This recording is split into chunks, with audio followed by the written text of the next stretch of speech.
ఒక అడవిలో జంతువులన్నీ కలిసిమెలిసి ఉండేవి. అవి చాలా సంతోషంగా జీవిస్తున్నాయి. అదే అడవిలో ఒక మేకపిల్ల ఉంది.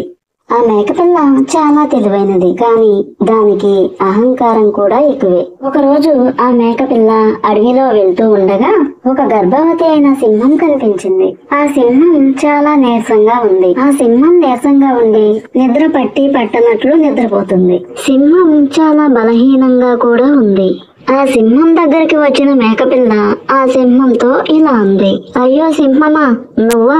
నన్ను చూసి భయపడి అలా పడుకున్నావా? ఇప్పుడు నేను నిన్ను ఏం చేస్తానో చూడు అంటూ ఆ మేకపిల్ల సింహం తలపైకి ఎక్కి డాన్స్ చేయడం మొదలుపెట్టింది. ఆ సింహం నిశ్శబ్దంగా ఉన్నప్పటికీ తన మనసులో మేక అహంకారాన్ని గమనించింది. కొన్ని నెలల తర్వాత ఆ సింహం బలాన్ని పొందింది.